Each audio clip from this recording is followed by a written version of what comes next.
What's up, dog fans and Dade County representatives? It's your boy D-Wave back on the set. This is the Big Fish Network, home for Miami Dolphin fans worldwide.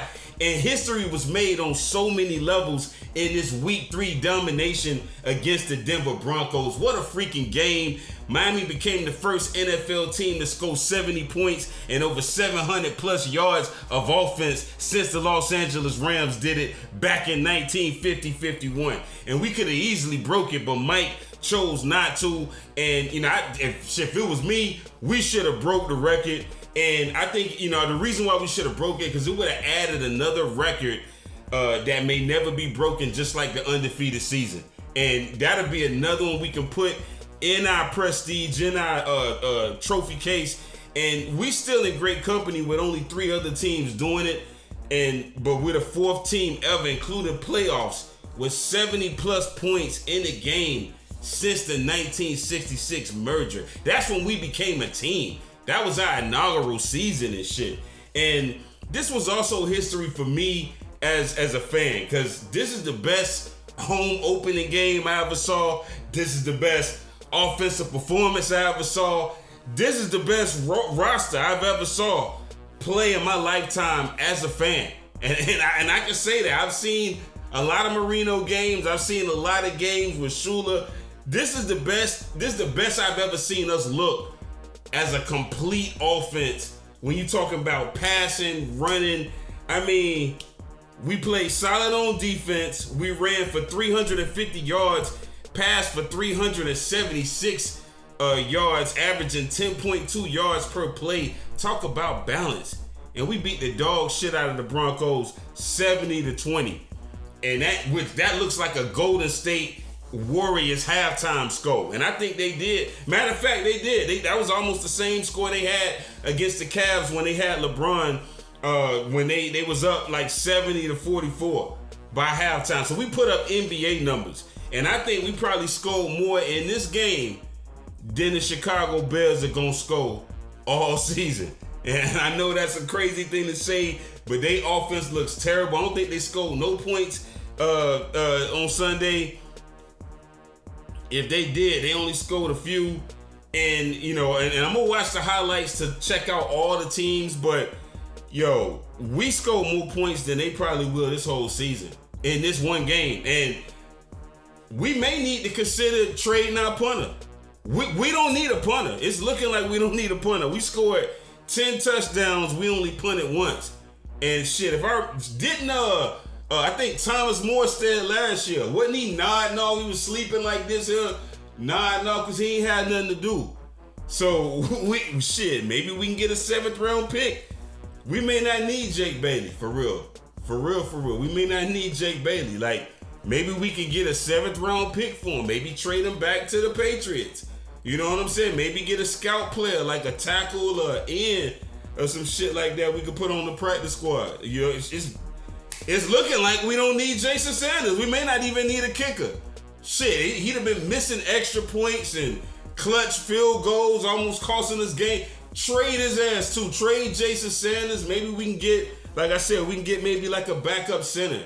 That's what we need. A backup center to back up Connor Williams' high snapping ass. Back him up. But you're going to hear all the media talking heads give all the praise to Coach Mike McDaniel for his scheme and his play calling, and they're going to be calling him Coach of the Year, and rightfully so. Rightfully so, because he's playing Madden out there right now. He's literally playing Madden right now. He's in the self-checkout line while everybody else is in line waiting to get their shit rung up. He's already in the self-checkout line and out of the door, headed to his car. That's how fast he's getting the plays in. That's how fast we're looking on offense. That's how fast. I'm telling you, man.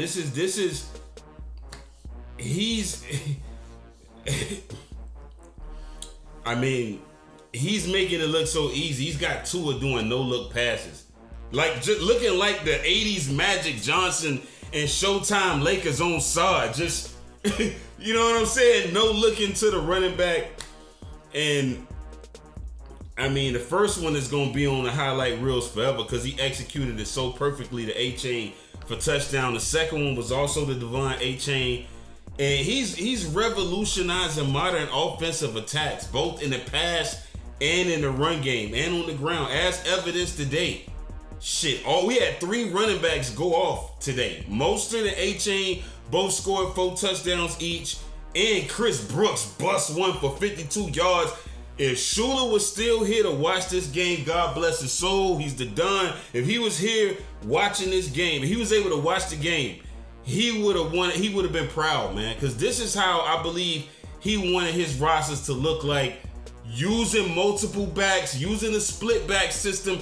I've been talking about this all year. I've been talking about the split back shotgun that you see to a running. I've been talking about the motion, all of that. I've been talking about that, and this is being implemented right now. You even see, here's what Shula would be happy of seeing. You seen in certain running games that we got where Mostert was blocking for A-Chain. That's some Shula shade shit right there. When we had Zonka and blocking for Kick and Merck blocking for all 2 of them, for both of them. When your running backs are blocking for your other running backs, that means they committed, they bought in, they're sold. You know what I'm saying? You can put the sold for home sign down in the grass. They're sold. That's what you're seeing.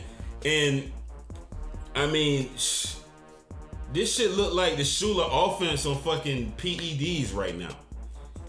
This is the Broncos' worst loss in team history.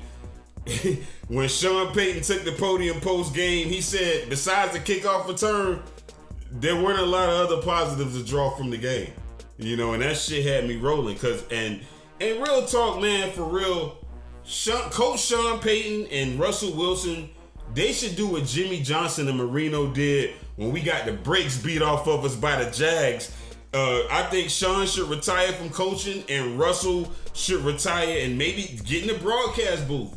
You got Sierra shit. You got the money, man. Just do commercials, dog. They've been talking shit about you all year, all last year, talking about how you washed up, and Geno Smith is over there looking good with the Seahawks, and it's looking like shit. Anybody could have came in and did what Russell did. You know what I'm saying? They talking bad about you anyway. Man, just retire, dog. This is the worst ass whooping you ever gonna have. You got this on your record. Sean Payton was at the podium pissed because this ain't why he got back into coaching. He ain't get back in to be getting blowed out by 50 damn points. That's not why he got back into coaching. And even though he got that Super Bowl with Drew Brees, he gotta wear this. He got this on his record forever.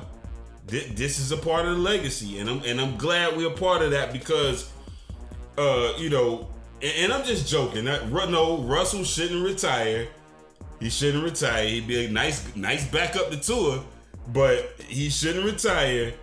But I'm glad. I mean, Sean Payton, he wrote a lot of checks with his mouth. He wrote a lot of checks that his ass couldn't cash, and he put his damn foot in his mouth last season when he said Teddy Bridgewater should be the damn starter over Tua. Him and Collins sipping Grey Goose instead of Florida Can, which is that rum they should have been sipping to get their mind right. Said that Teddy was not only better than Tua, but he could see him taking over the starting role, and not because of injury. So I'm glad we whooped that ass, and Tua made a statement, man. He got his revenge, and the dish was served cold. Former Dolphins defensive coordinator Vance Joseph was once the head coach of Denver, but he's their current defensive coordinator. He's responsible for that defense. I mean, it's us. It's Mike McDaniel. It's the scheme. We know that. But shit, Vance Joseph, that defense, that shit boo-boo, man. That defense is boo-boo. And shit, respect to Vance, but shit, our defense was suspect when he was here. When he was the defensive coordinator, shit, he kind of cost us some games. Against the Bills, week 3, we got destroyed 14-41. We did get turnovers with his defense, and it did show up against weaker teams, but versus the Ravens, the Patriots, and the Bills, we was getting mollywopped by those teams. the stronger teams, they was handling us. But Vic Fangio did a great job this game. Also, they only scored 20 points. So we talk about the 70 on offense. Let's talk about the 20 on defense. I thought Christian Wilkins made plays. Javon Holland made plays. And we did it missing our key guy with Jalen Phillips. We missing the pressure from him, and we still was able to get pressure with Gink, and Gink made plays. Credit to Chris Greer, man. He should get. Listen, Steve, Mr. Steve Ross, the one with the big dollars. It's some people that need to get paid right now. It's some people that need to get their check, man. Chris Greer need to get an extension for assembling this roster, squeezing the juice since 2019 with Coach Flores and Marvin Allen and the scouting department and them guys, finding hidden gems. And, you can tell that they look everywhere to find legit players, everywhere they look. And it's all manifesting. And I think this is what owner Stephen Ross envisioned when he changed the logo to the new Dolphin. He wanted a fast-looking team. That's why the Dolphin looked fast on the helmet. That's why he added that Formula One racing track, around the stadium. Shit, I think Tyreek and Waddle, I think they can compete with Lando Norris and Logan Sargent on the track in their F1 cars. And that's what the folk want to see down here, man. And that's what we giving the people down here in Miami. Miami, Carol City, stand up, man. The Dolphins is a Carol City team, goddammit. They in CC. They ain't in South Dade. I'm just playing, you know what I'm saying? But shit, I'm repping, man. I don't walk by that stadium so many times. I worked at the stadium as a Jet, you know what I'm saying? And that became my team over time.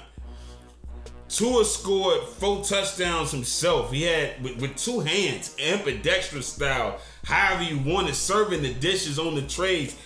Only missed 3 passes the whole game. Perfect quarterback rating. Almost broke Tannehill's record for most consecutive completions. He should have broke that too. And I ain't gonna lie. Listen, I get it. A couple of his passes were shovel passes. There were some bubble screens to Raheem, but he was threading the needle also. Finding Tyreek Hill in their zone coverage. Craycraft, Berrios. They both of them made plays. They made plays every game. And I'm gonna talk about them because they get overlooked. The River Craycraft and Berrios. Now that we added him, we need to get Chosen in the game a little bit more. We need to get Chosen and catch them bombs. He can catch them deep bombs too. And I want to see Tua firing rocket launchers out there to him. But I mean, Tua finished the game with 150 plus yards. And to all the haters that want to give all the credit to the running game and discredit Tua, I'll just point to the 466 that he put up against the Chargers. I mean, in week 1. And week 1, Joe Burrow had 82 passing yards. I don't give a damn about the calf. I don't care about the knee. I don't want to hear no excuses. He had 82 yards. Justin Herbert, Sophus Sherbert, had 228 passing yards. Goddamn Jalen Hurts, that's my dog, 170 yards. Jordan Love had 245 yards. But Tua had 466. He was him. I've been seeing the post on social media showing the H with Tua in the middle, and he's him. We're them. This is what y'all seeing right now. And this ain't nothing new to Tua. If you go back and watch the 2018 Alabama game, their whole season, I think he had like 2 or 3 66 or 60 plus games. So he done got close. That's why when they talked to him in the post game, he said nothing came close to this, because he's came close to 70 points at Bama, but he ain't never reached it. This is his first time actually reaching 70 points. But you go back and watch the Alabama game versus Ole Miss, where they had DK Metcalf and AJ Brown as their wide receivers. They got obliterated 62-7 with Tua slinging the rock and them handing the ball off to Damian Harris, and they run basically looking the same way we looked against all these teams that we've been playing.